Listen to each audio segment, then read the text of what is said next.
కృపగల తండ్రి, దయగలిగినటువంటి ప్రభువు, కరుణా సంపన్నుడైనటువంటి దేవుడు తిరిగి మరొక దినములోకి ప్రవేశపెట్టి కృపా వాక్య ధ్యానములలో పాలుపంపులు కలిగి దీవించబడటానికి ప్రభు ఇచ్చిన సమయాన్ని బట్టి ప్రభుకు హృదయపూర్వకముగా కృతజ్ఞతాస్తుతులు చెల్లిస్తూ ఉన్నాను. అలాగనే ప్రతిరోజు విడవక దేవుని యొక్క కృపా వాక్యాన్ని వింటూ బలపడుతూ ప్రభువును మహింపరుస్తున్నటువంటి బిడ్డలకు ప్రభు పేరిట వందనములు, ప్రభు పేరిట శుభములు తెలియజేస్తూ ఉన్నాను. ప్రియమైన దేవుని బిడ్డలారా, ఈ సమయంలో కృపా వాక్యాన్ని మనము చదువుకొని ప్రార్థన పూర్వకంగా మనం ధ్యానం చేద్దాం. యెషయా గ్రంథము 54వ అధ్యాయము 10వ వచనములో ఉన్నటువంటి మాటని మనం చదువుకుందాం. యెషయా 54వ అధ్యాయము 10వ వచనములో ప్రభు అంటున్నటువంటి మాటల్ని మనం చదువుకుందాం. పర్వతములో తొలగిపోయినను, మెట్టలు తత్తరిల్లినను, నా కృప నేను విడిచిపోదు. సమాధాన విషయమైన నా నిబంధన తొలగిపోదు అని నీ యందు జాలిపడు యెహోవా సెలవిచ్చుచున్నాడు. మా ప్రేమగల జీవగలటువంటి ప్రభు, ఈ సమయంలో దాసును మరుగుపరిచి మీరు మాట్లాడండి తండ్రి. ఈ మాటలను వివరించండి. ఆత్మలకు తండ్రి బలమును, జీవితాలకు ఆశీర్వాదమును, కృపను బట్టి వర్ధిలింపచేయమని యేసుక్రీస్తు నామములో అడిగి వేడుకుంటున్నాము తండ్రి, ఆమేన్. ప్రియమైన దేవుని బిడ్డలారా, మన దేవుడు విడువని, ఎడబాయని, శాశ్వతమైనటువంటి కృపతో ఆయన మనల్ని జ్ఞాపకం చేసుకుంటూ ఆయన మనల్ని అన్ని విషయాలు కూడా కృపను బట్టి ఆయన మనకు సహాయం చేస్తూ ఉన్నారు. ఈ సమయంలో ప్రభు అనేటువంటి మాట, పర్వతములు అయినా తొలగిపోతాయేమో కానీ, మెట్టలు తత్తరిల్లిపోతాయేమో కానీ, నా కృప నిన్ను విడిచిపోదు. నా కృప ఎన్నటికీ కూడా నిన్ను విడిచిపోదు. సమాధాన విషయమై నా నిబంధన తొలగిపోదు. ఆయన నిబంధన తొలగిపోదు, ఆయన కృప విడిచిపోదు. అలాగనే నీ యందు జాలిపడు యెహోవా సెలవిచ్చుచున్నాడు. ఆయన జాలిగలిగినటువంటి మనసు, ప్రేమగలిగినటువంటి దేవుడు, కృపతో ఆయన సహాయాన్ని అందించడానికి, సహాయం చేయటానికి ఇష్టపడేటువంటి ప్రభు.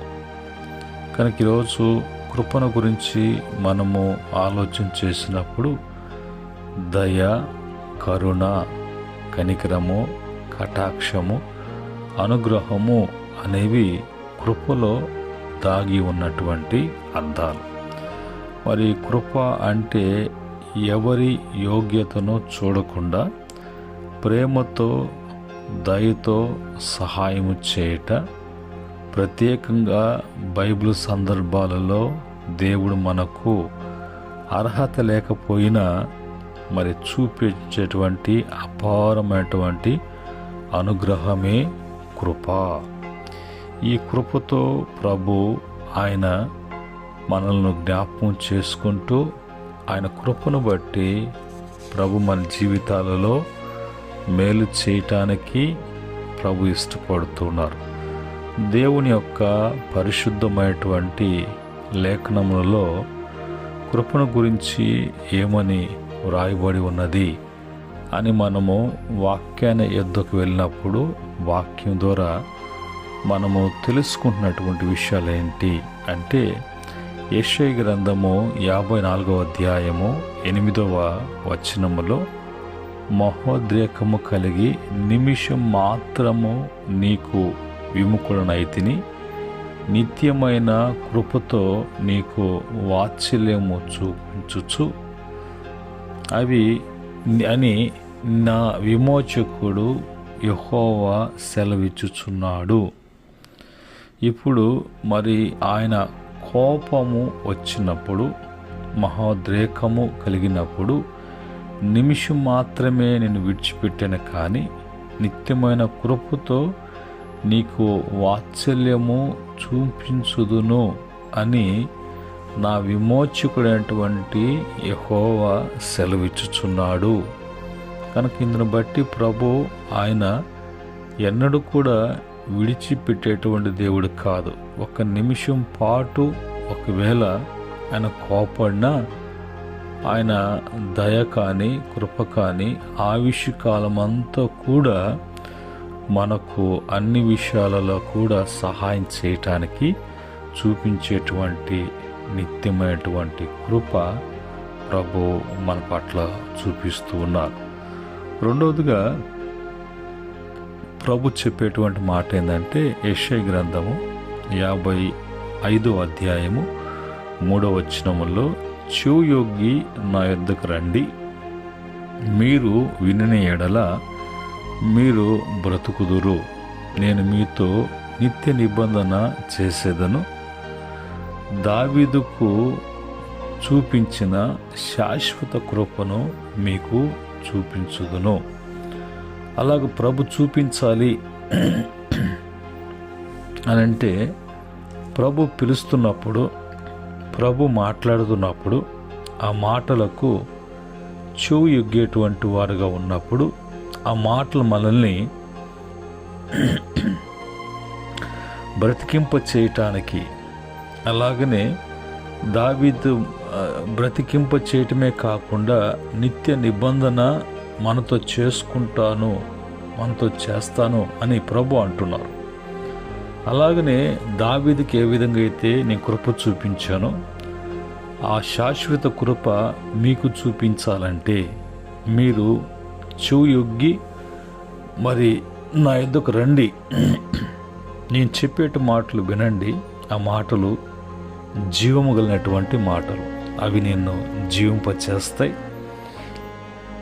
కనుక దాన్ని బట్టి మీరు నా మాట వింటూ మీరు నడుచుకున్నారు కాబట్టి నిబంధన మీతో చేసుకుంటాను, దావీదుకు చూపించినటువంటి శాశ్వత కృపను మీకు చూపిస్తాను అని ప్రభు అంటున్నారు. మూడవదిగా ఎఫెసీ పత్రిక 2వ అధ్యాయం 4-5 వచనాలలో, ఆయనను దేవుడు కరుణా సంపన్నుడై ఉండి మనము మన అపరాధముల చేత సచ్చిన వారమై ఉండినప్పుడు సైతం మన ఎడల చూపించిన తన మహా ప్రేమ చేత మనల్ని ప్రేమతో కూడా క్రీస్తుతో కూడా బ్రతికించెను, కృపచేతే మీరు రక్షించబడి ఉన్నారు అని అంటాడు. దేవుడు కరుణా సంపన్నుడు కాబట్టి మన పాపముల చేత అపరాధముల చేత సచ్చినటువంటి శవం ఏ విధంగా ఉందో, చలనం లేనటువంటి పరిస్థితిలో ఉన్నప్పుడు ఆయన మరి మనల్ని ప్రేమతో క్రీస్తు కూడా బ్రతికించాడు. కనుక ఈరోజు మనం బ్రతికి ఉన్నాము అంటే, మనము క్షమించబడి ఉన్నాము అని అంటే, ఈరోజు మనకు ప్రతి బంధకాల నుంచి విడిపించబడ్డాము అనంటే, మన జీవితంలో ఒక రక్షణ అనేది కలిగిందంటే దేవుని కృప చేతనే. కనుక దీంట్లో మరి పుణ్యకార్యాలు, నా భక్తి, నా విశ్వాసము అనుకోవటానికి లేదు, కేవలము దేవుని కృపయే. అలాగనే రోమపత్రిక 4వదిగా రోమపత్రిక 11వ అధ్యాయం 29వ వచనంలో ఎలాగనగా, దేవుడు తన కృపావర విషయములలోను పిలుపు విషయములోను పశ్చాత్తాపపడడు. ఇచ్చినటువంటి వరములో ఆ యొక్క కృపా వరములలో కృపా వరమును బట్టి ఆయన మరి ఎన్నడూ కూడా పశ్చాత్తాపడడు. అది మన జీవితంలో మేలు జరగాలి, కానీ ఆ కృపను మనము నిరర్ధకం చేసుకొని పాడు చేసుకోకూడదు. అలాగ నువ్వు పాడు చేసుకోకుండా ఉండటానికి ప్రభు మరి అన్ని విషయాలలో కూడా సరిచేసి కృపను బట్టి బిడ్డల్ని వదిలింపచేస్తాడు. ఆ కృప వరాన్ని, కృపను పొందుకొని అనేక మంది బైబిల్లో కృపను నిరర్ధకం చేసుకొని వారి జీవితాలను పాడు చేసుకొని పాడైపోయినటువంటి వారుగా ఉన్నారు. కనుక ఈరోజు కృపను పొందుకుంటున్నటువంటి మనము, కృప అనుగ్రహము కలిగినటువంటి మనము నిరర్ధకం చేసుకోకుండా దాని విషయంలో మనము జాగ్రత్త కలిగి ఉండాలి.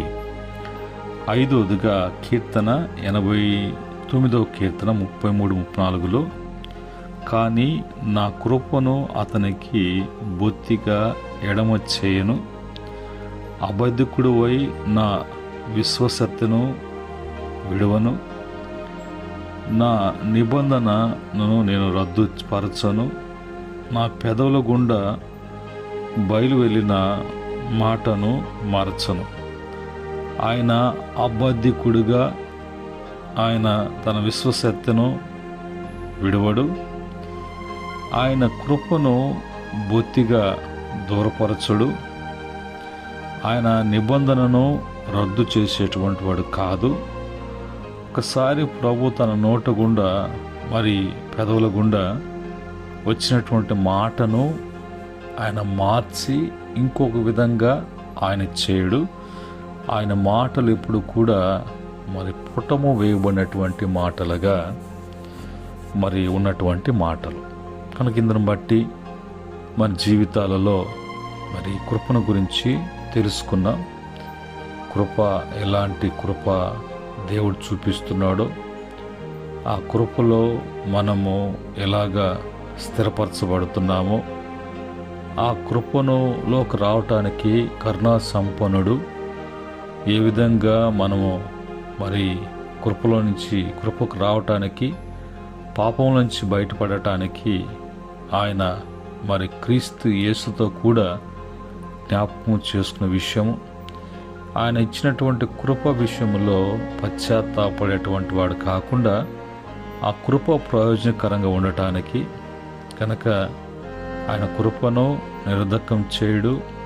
ఆయన అబద్ధము చెప్పేటువంటి దేవుడు కాదు. ఆయన నోటి నుంచి నీ విషయంలో పలికిన ప్రతి మాట కూడా కృపను బట్టి అది నెరవేర్చబడాలి, నువ్వు బాగుపడాలి, స్థిరపరచబడాలి. అది ప్రభు ఇష్టపడేటువంటి మాటలు. దేవుని కృపను పొందుకున్నటువంటి వారు, దేవుని యొక్క అనుగ్రహము కలిగినటువంటి వారు కలిగేటువంటి ప్రయోజనాలు 7 ఉన్నాయి. అవి ఏంటి అంటే, మొదటిగా 94వ కీర్తన 18వ చరణములో, నీవు కృపను బట్టి బలపరచబడతావు. కనుక బలహీనుడు కాకుండా బలపరచబడుతూ బలముతో నువ్వు కలిగినటువంటి వాడుగా ఉంటావు. రెండవదిగా కీర్తన 119వ కీర్తన 76వ చరణములో, ఆదరించబడతావు దేవుని కృప వలన. మూడవదిగా కీర్తన 31వ కీర్తన 21వ చరణములో, ఆనంద భరితుడివై సంతోషిస్తావు దేవుని కృప కలిగి ఉన్నప్పుడు. నాలుగవదిగా 2వ రాజుల గ్రంథము 20వ అధ్యాయము 3వ వచనములో, నిన్ను జ్ఞాపకము చేసుకుంటాడు ప్రభు ప్రతి విషయంలో కూడా. 5వదిగా యోబు గ్రంథము 10వ అధ్యాయం 12వ వచనములో, సంరక్షణ చేత నీ ఆత్మను ఆయన కాపాడుతాడు. 6వదిగా లూకా సువార్త 1వ అధ్యాయము 30వ వచనములో, నువ్వు భయపడకుండా ఉంటావు అంటే ధైర్యంగా ఉంటావు. 7వదిగా అపోస్తుల కార్యము 20వ అధ్యాయం 32వ వచనములో, క్షేమాభివృద్ధి కలుగుతుంది.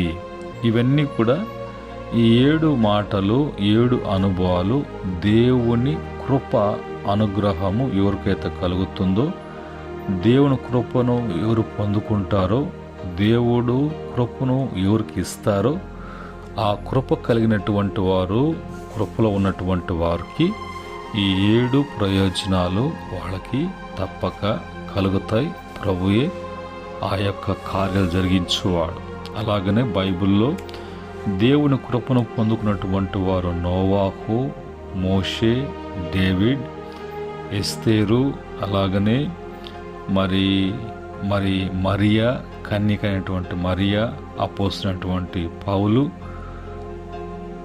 సిలువ మీద ఉన్నటువంటి దొంగ, అలాగనే మరి లాజర్,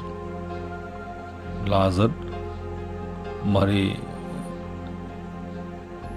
జకరయ్య, వీళ్ళంతా కూడా దేవుని యొక్క కృపను పొందుకున్నటువంటి వారు.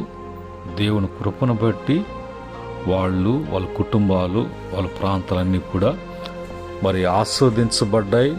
ఆ కుటుంబం బట్టి వాళ్ళు వర్ధిల్లారు.